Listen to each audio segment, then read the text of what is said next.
하나님 말씀 봅니다. 하나님 말씀은 잠언 22장 1절로 16절 말씀입니다. 잠언 22장 1절로 16절. 우리는 매 순간 무엇을 먹을까? 또 아침에 몇 시에 일어날까? 무엇을 입고 또 어디를 가야 될지 매 순간 우리는 선택을 하면서 살아갑니다. 지금은 중요한 입시철입니다. 학생들은 대학에서 무슨 과목을 전공할 것인지, 그리고 졸업한 학생들은 어느 회사에 들어갈 것인지, 또 어떤 사람과 결혼을 할 것인지, 아이는 몇 명을 낳고 어떻게 기를 것인지 늘 선택을 하면서 살아가죠. 요즘 아이들은 우리 손자 이한이를 보니까 태블릿을 가지고 다니면서 무엇을 볼지 만화 영화도 자기가 선택을 하더라고요. 손으로 꼭꼭 눌러서 이거 본다, 싫다, 나 이거 볼 거다 그러면 꼭꼭 눌러서 선택을 하면서 살아가는 어린아이들이 이러한 세상에 타블렛을 보면서 살아가는 이러한 세대에 우리가 살고 있습니다. 그런데 요즘 아이들에게 꿈이 무엇이니? 이렇게 물어봤습니다. 학교 선생님들이 검사를 했어요. 꿈이 뭐니?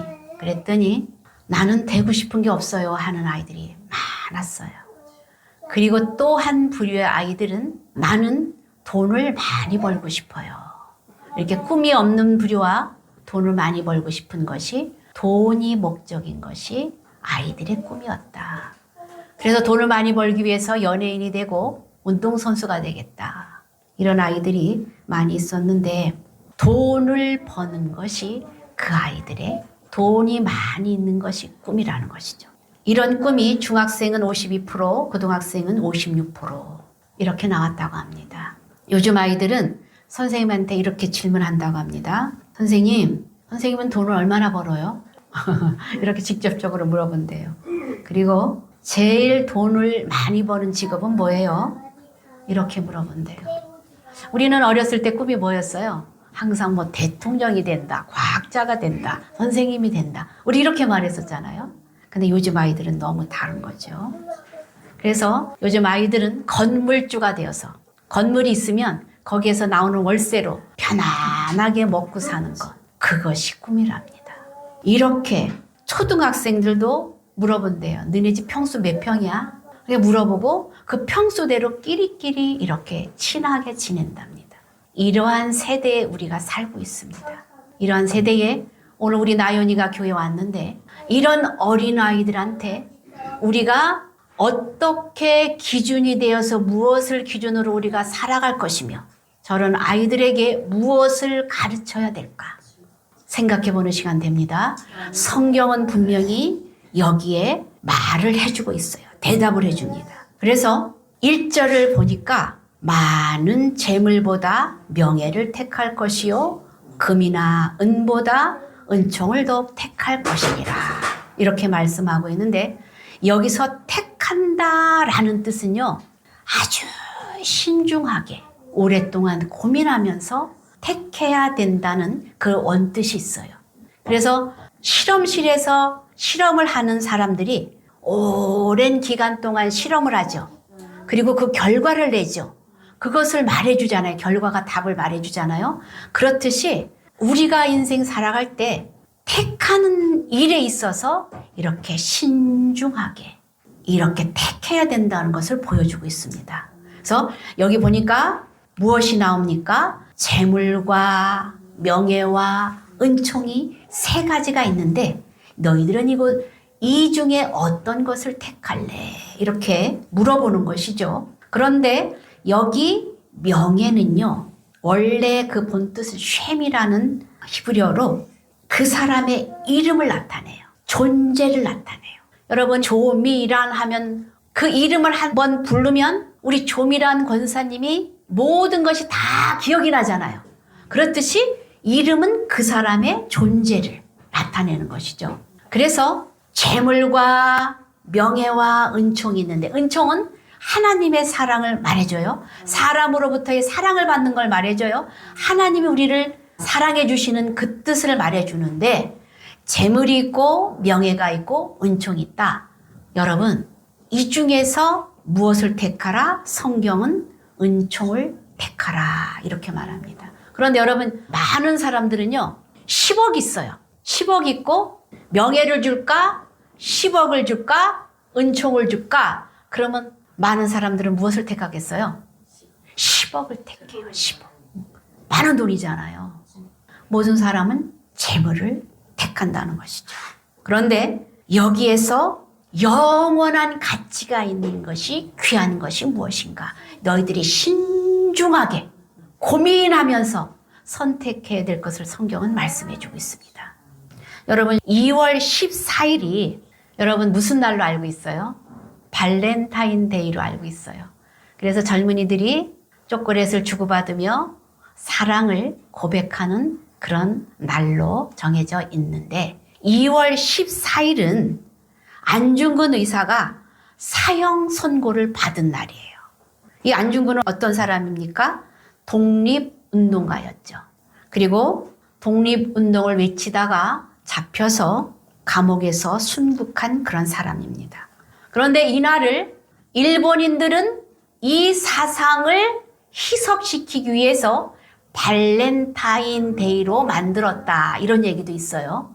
우리의 역사관, 우리의 의식을 희석시키기 위해서 발렌타인데이로 이렇게 만들었다고 그러는데 안중근 의사는 피 끓는 31살의 나이로 대한민국의 독립을 위해서 세상에 알린 사람이었죠. 그래서 이 당시에 안중근 의사의 기사가 아시아 전역에 다 퍼져서 기사가 나갔었거든요.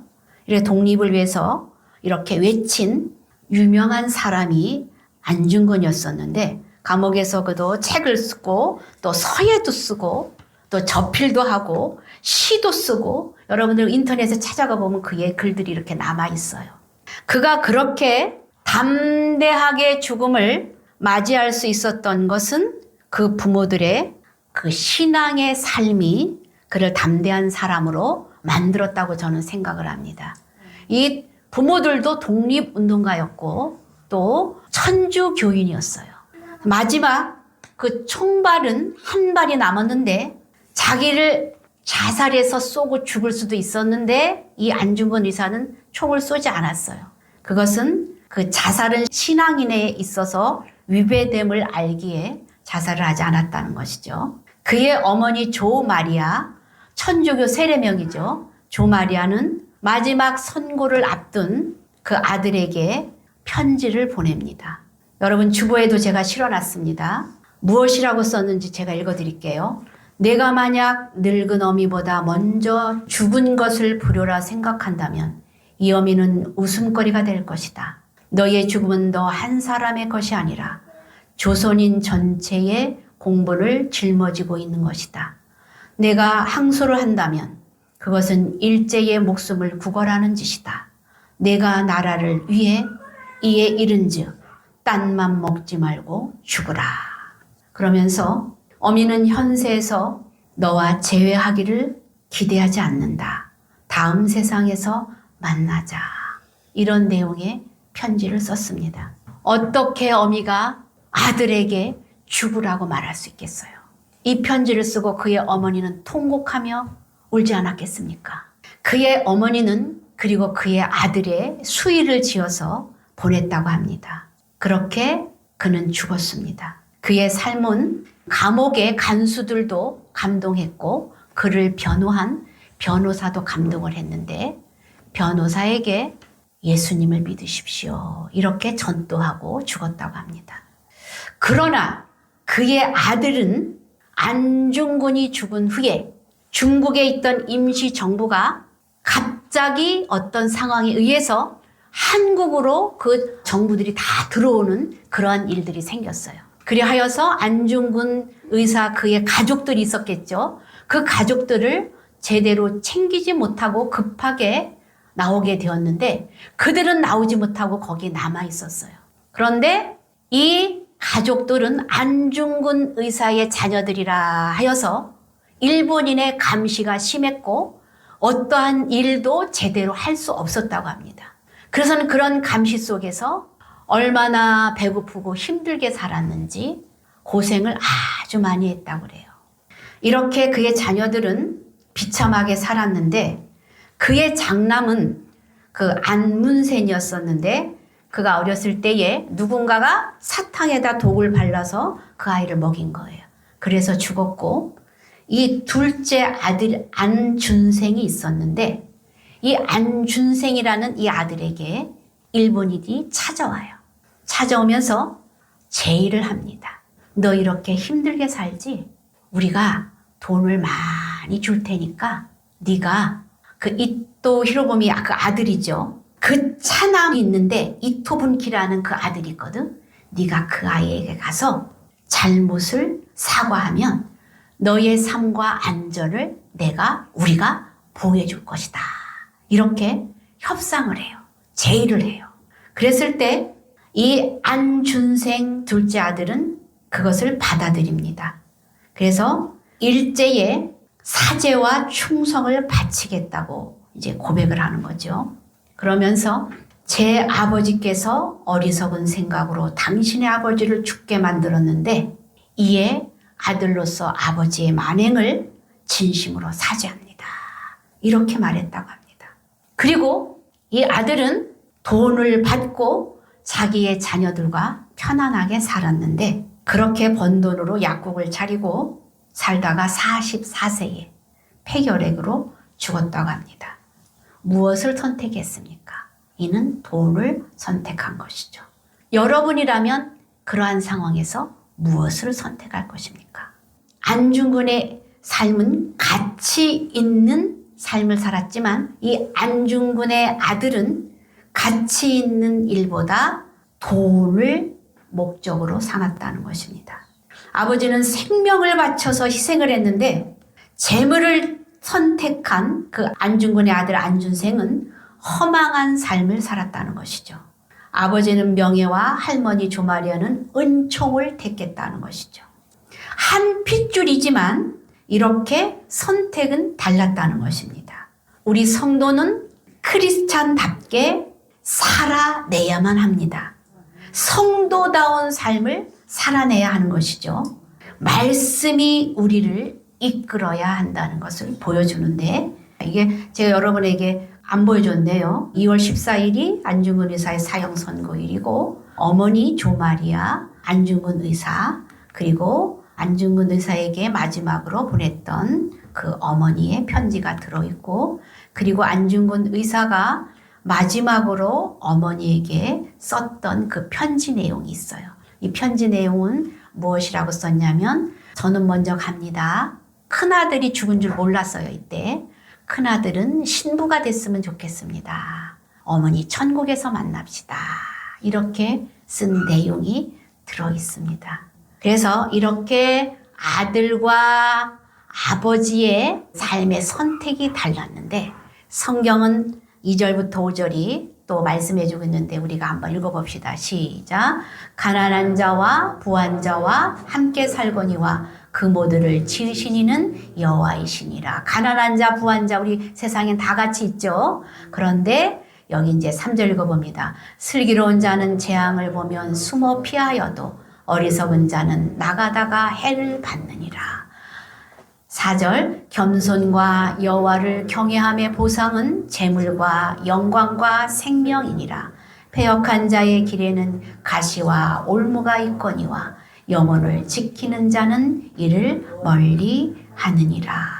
아이들에게 자손들에게 우리는 무엇을 가르칠까 생각을 하면서 봐야 되는데 여기 4절에 보니까 겸손과 여호와를 경외함으로 섬겨야 된다는 것을 보여주죠. 그런데 여기에 겸손과 경외함에 여호와를 경외함에 보상이 나오죠. 보상은 재물과 영광과 생명이라. 사람들은 무턱대고 재물을 택합니다. 명예를 택합니다. 그런데 여호와의 경외함의 은총을 택한 자는 그의 모든 것이 여호와 경외함에 들어있다는 것이에요. 그래서 영광으로 영원한 생명에까지 이르게 한다는 것을 기억하라 라는 것을 보여주는 것이죠. 그래서 패역한 자는 가시와 올무가 있지만 영혼을 지키는 자는 이를 멀리한다. 하나님의 은총을 지키는 자는 어떠한 길에서도 가시길에서도 올무가 있는 길에서도 하나님이 보호하시고 인도하신다는 것을 보여주고 있는 것입니다. 그렇기 때문에 우리는 아이들에게 무엇을 가르쳐야 되는가? 6절 다 같이 한번 읽어봅니다. 마땅히 행할 길을 아이에게 가르치라. 그리하면 늙어도 그것을 떠나지 아니하리라. 어떻습니까? 마땅히 행할 길을 가르치라고 그래요. 부모된 입장에서 아이들에게 가르쳐야 되는데 가르쳐야 할 것이 무엇인가? 우리 아이들에게 부모가 가르쳐야 될 일이 있어요. 아침에 일어나면 어떻게 해라, 예의 범절을 가르치고 입 닦고 세수해라, 또 인사를 잘해라, 밥 먹을 때는 이렇게 먹어라, 기본을 가르치죠. 그리고 아이들에게 우리 부모로서 가르쳐야 될 것은 무엇이냐면 그 아이들에게 질문을 자꾸 하면서 생각할 수 있도록 지혜를 넓혀줘야 돼요. 그래서 이게 눈에 앞에만 있는 것을 보지 말고 저쪽 뒤에도 길이 있다는 것을 가르쳐 줘야 된다는 것이죠.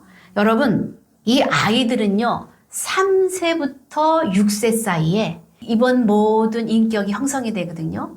3살 버릇 여든 간다고 그러죠. 3살 때까지가 30% 형성이 돼요. 그리고 6살 때까지가 60%가 모든 인격이 형성이 돼요. 그리고 나머지는 그 다음 이제 나이가 들면서 마무리가 되거든요. 그래서 아주 이 어렸을 때가 너무너무 중요한 거예요. 그래서 어렸을 때의 이 일들이 굉장히 중요하기 때문에 이때 잘 가르치라는 것이죠. 사람은 그렇습니다. 자기가 좋은 것, 자기에게 유익한 것, 이런 것들을 욕심을 따라서 선택을 한다는 것이죠.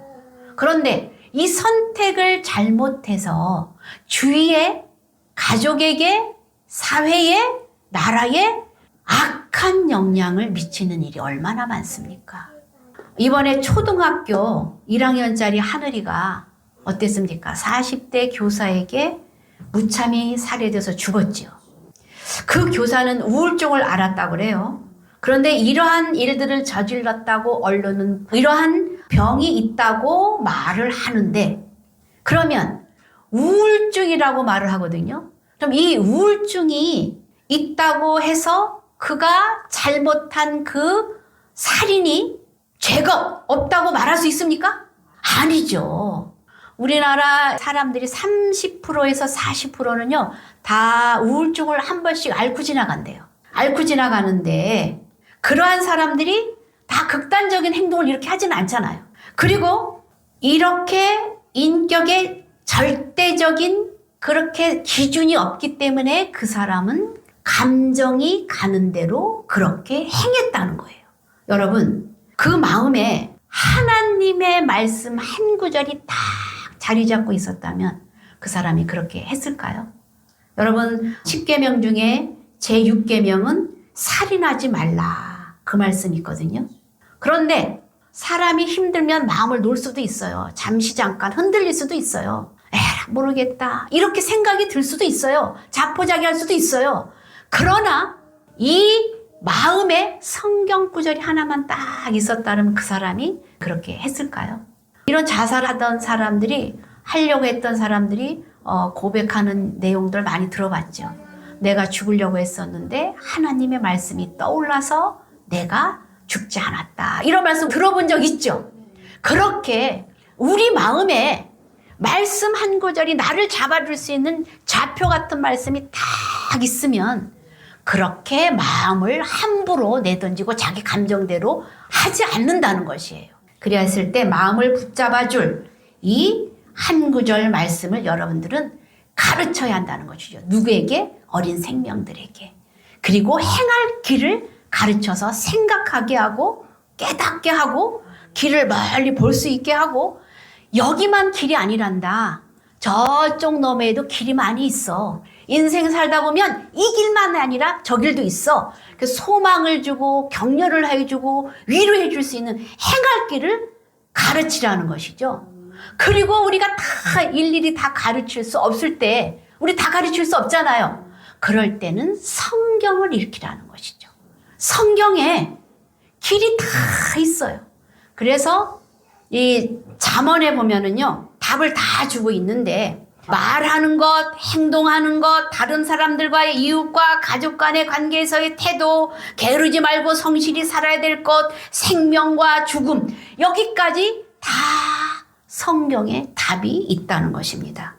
그래서 내가 가르치지 못할 때 이 성경을 일으켜서 아이들을 가르치기를 주의 이름으로 축원합니다. 이렇게 자문은 다음 세대에 지혜로운 삶을, 하나님의 말씀을 가르치고 교육하고 하나님 나라를 전승할 수 있게 가르쳐 주는데, 창세기 1장 28절에는 이런 말씀이 있어요. 다 같이 읽어봅니다. 생육하고 번성하여 땅에 충만하라, 땅을 정복하라. 여기 뭐라 합니까? 생육을 하고 번성을 하라는 것이죠. 이 세상에서 살아갈 때에 다음 세대에게 말씀이 번성하고 충만하여서 모든 사람에게 알려져서 충만하게 정복이 되어서 하나님의 그 주도하신 의도대로 잘 살아야 된다는 것을 말씀해 주고 있죠. 그리하여서 다음 세대에 마태복음 28장 19절은 제자를 삼으라고 말씀해 주고 있거든요. 그래서 그 다음 세대의 말씀으로 충만하고 땅에 번성하여 땅을 정복하여서 제자를 삼아서 그렇게 하나님의 말씀을 지키고 살라고 말해주는 것입니다. 그래서 요즘 세대는 AI의 발달로 굉장히 편해졌죠. 그래서 이 AI는 여러분들 질문을 하면 다 대답을 해줘요. 다 대답을 해주는데, 그래서 이 하나님이 주신 이 지혜를 이제 사람들이 필요 없다고 생각하고 하나님이 필요하지 않고 이 AI한테 다 물어볼 확률이 많아요. 그런데 우리는 우리 후손인 손자, 손녀들에게 무엇을 가르쳐야 됩니까?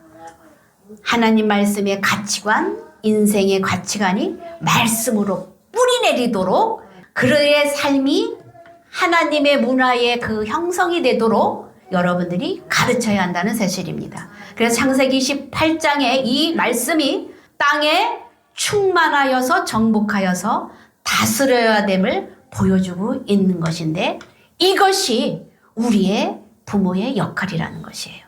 그래서 부모의 역할은 가르쳐주고 도와줘야 된다는 것이에요. 여러분, 제가 어렸을 때 우리 집안은 7남매였었어요. 어려웠었어요. 그래서 이제 다 학교를 가려면 너무 등록금도 많고 힘드니까 제가 이제 조금 말을 안 들으면 우리 엄마가 그랬어요. 너 말 안 들으려면 학교 가지 마! 이렇게 한 적이 있어요. 아침만 되면 학교 가지 마! 이렇게 하면 나는 울면서 옷을 입고 뛰어갔어요. 울면서도. 그런데 우리 어머니가 등록금이 낼 때가 되면 조금씩 모아가지고 어머니가 이렇게 등록금을 주셨었어요. 중학교 때. 그런데 제가 아는 우리 노예 어떤 목사님도 그랬다 하더라고요. 너무너무 가난해서 학교, 그 당시엔 그랬어요. 학교 못 들어갈 사람 손 들어봐. 6학년 되면 다 이렇게 손 들어가지고 조사를 했거든요. 그래서 그랬을 때 학교를 너는 못 간다. 집에서 그렇기 때문에 자기도 못 간다고 손을 들었대요. 그런데 학교가 너무 중학교가 가고 싶더래요. 그래가지고 아버지한테 막 다 졸랐대, 울면서. 아버지 나 학교 보내달라. 나 등록금 달라. 울었대요. 그러니까 아버지가 돈이 없으니까 못 준 거죠. 근데 이 아버지가 가만히 있더니 언젠가는 나를 따라와라. 그러더니 어디가 가가지고 돈을 구워가지고 이 아이를 줬대요. 근데 그 돈도 모자랐대요. 근데 할머니가 계셨대요. 할머니가 또 어디 가가지고 돈을 이렇게 구워서 주었대요. 그래서 학교를 졸업을 했고 지금 교수가 됐고 목사가 됐습니다. 그런데 여러분, 우리들이 갈 수 없고 돈이 없어서 못 가고 가난하고 그러면 아이들한테 삭슬 자르는 그런 말 하지 말고 저 너머에 길이 있단다. 이 길이 아니면 이 길도 있단다.